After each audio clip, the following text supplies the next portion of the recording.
Before anything, I'd like to thank the humble narcissist for the video idea. Connecting the Zelda and Xenoblade franchises wasn't something I had really considered, and the more I thought about it, the more I wanted to do it. Plus, it serves as a great transition from the last video on Majora's Mask back in the Xenoblade territory, so I hope you enjoy.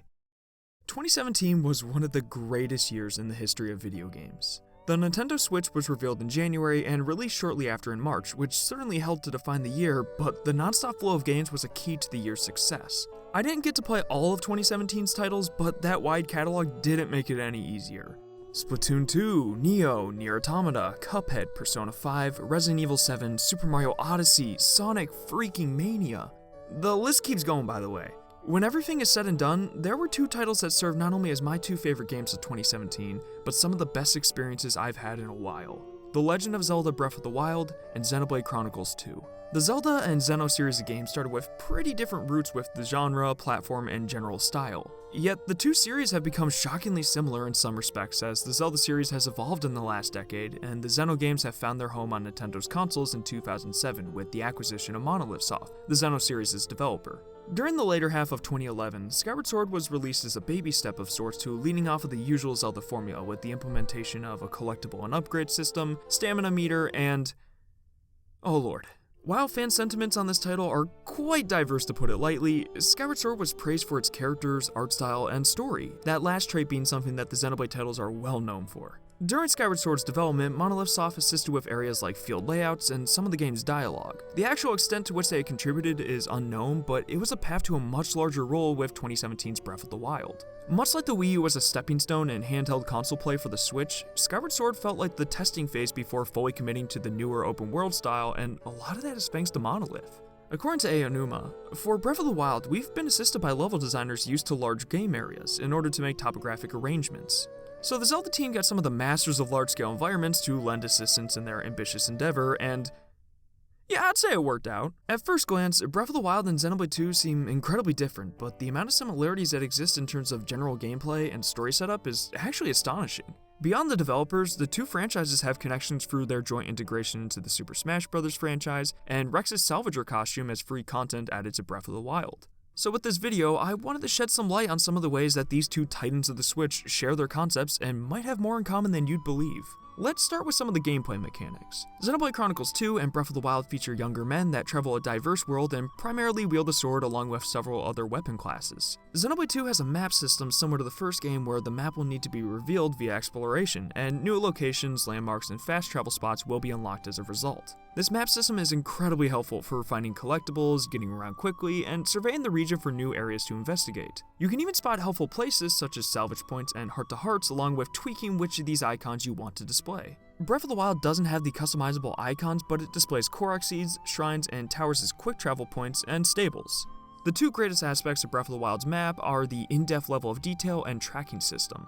With the Sheikah Slate, you can selectively track creatures, monsters, or equipment that you've previously snagged a picture of. It's not perfect, but the option to have it when scouring for materials along with the wonderfully convenient marker system makes navigation, quests, and upgrades much less of a hassle. Comparatively to a Zelda title, sometimes Xenoblade will involve problem solving and scouting to find the next area to travel or to go to for a side quest. This can be when the map and limited maneuverability prove to be a bit difficult. I think the addition of a marker mechanic and tracking system to the next Xenoblade title would be phenomenal. When traversing the vast areas, you'll stumble across a wide selection of environments that offer an atmosphere and feeling that serve as a departure from the last. I'm a sucker for diverse areas such as your typical grassy, lava-filled, and water areas, and Xenoblade and Zelda have always been good about hitting these marks. It's not nearly used in the same fashion or to the same extent as in Xenoblade, but Breath of the Wild's environments can change based on the time of day. In Gerudo Desert, the weather will become chilly at nighttime, or certain ore deposits scattered across the land will glow when the sun sets. While not a perfect comparison, Satori Mountain from Breath of the Wild reminds me a lot of Uriah from Xenoblade 2, and mainly Satoral Marsh from the original Xenoblade with the colors and naming convention. Likely the biggest comparison that could be made is the reliance on an in-depth and fleshed out material system. Xenoblade Chronicles is no stranger to collectibles in the form of blue lights spread through its landscapes to incentivize spending time in regions and exploration.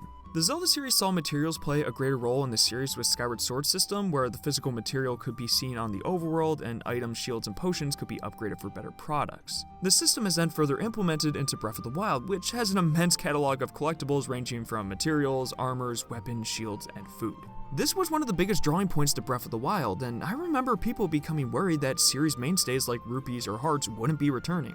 I think those fears were put to rest, and the plethora of materials allows for a lot of inventive scenarios and goofy shenanigans to be done. Skimming the list of materials shows how close some of these are to those that we see in the Xenoblade series. It's not a one-to-one comparison, but the weapon pickups are similar to Xenoblade 2's blades and blade chips in the sense that they have the ability to change your weapon and augment offensive and defensive stats. You're even able to switch between Breath of the Wild's weapons and Xenoblade's blades mid-combat. The food items in both games can also be used to grant Link or specific party members temporary effects that can help in the battle or mobility department. Rex is by no means a chef to the extent that Link is, but at least they're both better than Mythra. I'd conclude that without a doubt the most interesting parallels can be seen in how each of the game's stories are set up and structured. Just a heads up, I will be delving into spoiler territory for Breath of the Wild and Xenoblade Chronicles 2 Torna, the Golden Country, so if you'd like to avoid spoilers, I'd recommend skipping to the end with the timestamp. With Breath of the Wild, the events that precede the game are pretty grim. 100 years before Link awakens in the Shrine of Resurrection, a group of heroes is selected by King Rome and the royal family to serve as pilots of the Divine Beasts, in addition to Princess Zelda and her chosen knight Link. All of this work is done to follow a legend and prepare for the inevitable return of Calamity Ganon before he can ravage the lands of Hyrule. However, Ganon shows his cunningness by creating 4 phantoms to slay the drivers of the Divine Beast, all while corrupting the Guardians with his malice. With Ganon's plan in action, the champions are slain, Hyrule is left in ruin, and Link is killed, which explains his awakening in the Shrine of Resurrection. And Xenoblade Chronicles 2 isn't any cheerier. 500 years before Rex awakens Pyra aboard the ancient ship, Laura and her blade Jin meet with Adam Origo, the heir of Torna, who travels with the Aegis Mythra. Together, they form a ragtag group of people from several nations to stop the other Aegis, Malos, who threatens the world of Alres with his wanton destruction. The party travels to the capital of Torna to stop Malos and are successful, but at a grave cost. Emperor Hugo is found dead following the Aegis' struggle, with his 2 blades returned to their core crystals, and Laura is practically killed by the true villain, Amalthus, in his attempt to wipe out any trace of the Aegis. Jin is narrowly able to have Laura live on inside him, the Aegis is locked away in the ancient ship, and the world of Alres falls prey to the will of Praetor Amalthus and Indel. On first inspection, several characteristics that can be compared to the dark backstories that take place a century or more before the events of the main game, the deaths of the noteworthy characters, and the growing influence of a malevolent force in the time where the main game takes place. Ganon and Amalthus both are plagues on their respective lands in the form of the many enemies and effects of the Blood Moon for Ganon, and the chokehold Indel has over the other nations for the Praetor. Furthermore, Amalthus is a little bit more subtle than the giant corrupted pig flying around the central castle. If you wanted to go to the direction of comparing Ganon to Malos, then the purple aura they exude and army of mechanical beasts they command are good starting points. Ganon controls the Guardians affected by his malice, while Malos uses the Gargoyles. I think the most intriguing relationship between these two is that they were both essentially created by the act of a god. Malos was created by the architect as Logos, a method of processing data received from other blades as they underwent their life cycle. Ganon, on the other hand, started as a Gerudo thief that had a plan to siege the kingdom of Hyrule, however was stopped and imprisoned due to Link's warning. He was executed and stabbed by the sages, but, that didn't work. For some reason, the gods played a divine prank by giving this murder-happy guy one part of the most powerful object in the Zelda series. Really dropped the ball on that one, didn't you guys? As a result, Ganon was essentially born, and now there's Calamity Ganon, which fits in the timeline somewhere.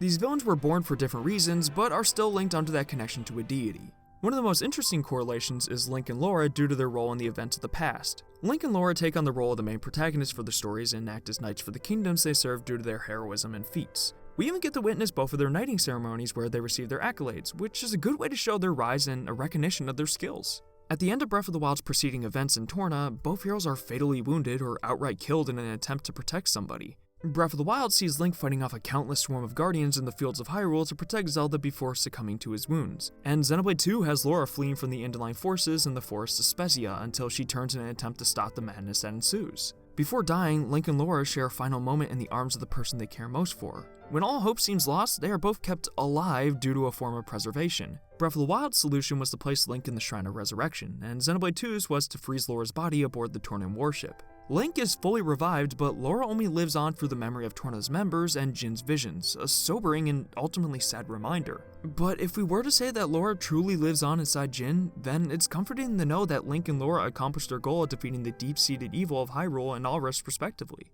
On the subject of Mythra, she's fascinating because she holds parallels to two beings, but let's start off with Princess Zelda. Personality-wise, they're pretty different, but both are harboring a hidden power that harnesses the powers of a god. With Zelda, it's the power of the Triforce, seen when she saves Link and in the final battle with Ganon, while Mythra's is the true power of the Aegis that is seen through her transformation into Numa. The difference primarily lies in their disposition towards the power, but these characters are united under their negative feelings towards it. Mythra is terrified of her power because of the chaos wrought by the Aegis War and the death of those she cares for, which is beautifully demonstrated in her reaction to seeing Milton aboard the ship leaving Torna. It exhibits all the pain that she would later compartmentalize and how she fears and blames herself for her actions. Zelda isn't exactly afraid of her power, but she can't control it. She's told continuously that she needs to master and wield this power in order to save Hyrule, and when she is unable to and Ganon plunges this land into ruin, she blames herself just like Mythra. The Aegis can even relate to the untapped potential because her true power, concealed with self-acceptance, is comparable to Zelda's inability to freely utilize the Triforce. One of Mythra's defining features is her status as a blade, and that allows her to relate to the Zelda series' most notable weapon, the Master Sword.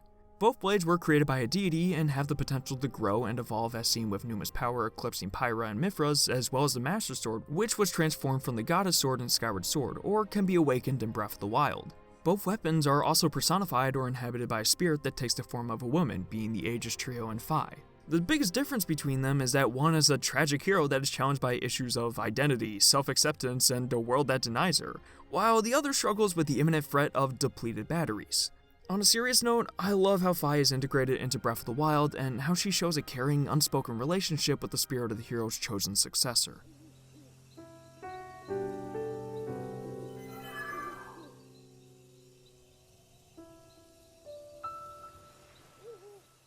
Both of these blades are also taken to be hidden following the prequel events and are left in secrecy until a chosen hero reveals himself. For Xenoblade 2, this hiding place is the Ancient Ship, which is guarded by a Lephirian seal. The Blade of Evil's Bane is tucked away in the thicket of the Lost Woods, waiting to be pulled from its pedestal by someone strong enough to wield its power.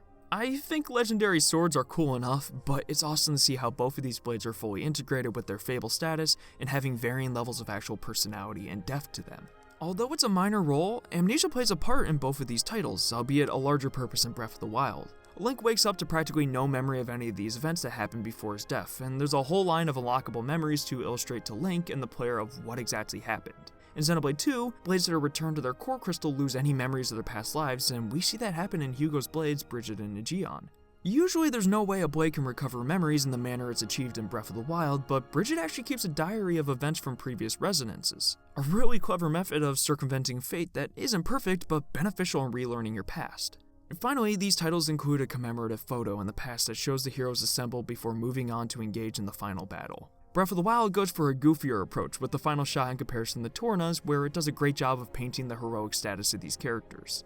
Regardless, each photo effectively characterizes well, with Daruk being the jolly one, and Revali being the most startled and upset one in Breath of the Wild, and Mythra looking standoffish in Torna's. Even the positioning says a lot about these characters. Notice how Zelda is at the forefront, as she is not only a princess, but surrounded by individuals that she feels she has let down with her inability to wield her sacred power. In Torna's photo, Mikau and Mythra are looking in separate directions, which is great foreshadowing to how she is treated following the Battle of the Aegis. And Jin is in the back as he would desire, yet still in the center because he's undeniably a huge piece in Torna's narrative and the history of Alrest. Nevertheless, the greatest purpose these photos have is to give us a look at these characters in a time of serenity and happiness that makes their eventual downfall hit that much harder. You can look at Jin here, looking up and happy, and see what gives him joy in life. Although the Jin we know from Xenoblade 2 barely breaks his determined reflective behavior, and it's heartbreaking to think about how much Laura's death affected his course in life. It brings up the question, how would their lives have played out had the events that transpired not been the same? Through the expansive, breathtaking environments to the lovable characters and themes of loss and redemption, Breath of the Wild and Xenoblade Chronicles 2 proved to be some of the greatest games I've had the pleasure of playing. Now, do I think a lot of these story connections have to do with Monolith Soft's meddling and hostile takeover of the Zelda franchise? Not at all, but it's truly interesting to see how intertwined the character dynamics and world status of each of these games truly are. The Xenoblade series has a bright future with the growth of Monolith Soft and the prospect of Xenoblade X2, Xenoblade 3, and a new IP on the horizon. Not to mention with the news coming earlier this year that Monolith Soft is looking to hire technical artists, designers, project managers, and more for a new Legend of Zelda project, I don't think the developers are going anywhere anytime soon. And I think this timeline for Zelda is one that I fully accept with arms wide open.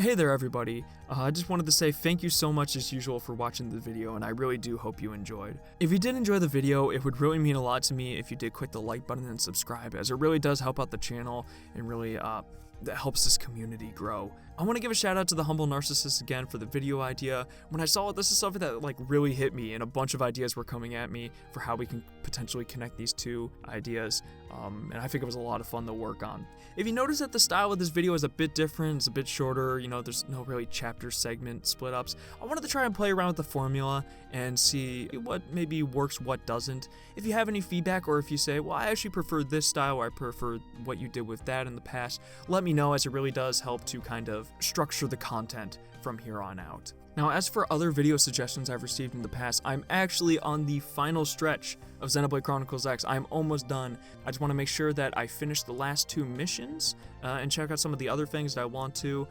just so I can get the best perspective on the game before I start making content. I'm thinking of potentially doing a 2-parter kind of reflection on my thoughts on the game, but we'll get some more confirmation on that in the future. That's really all I have to say, so thank you guys again for all of the support, and until next time.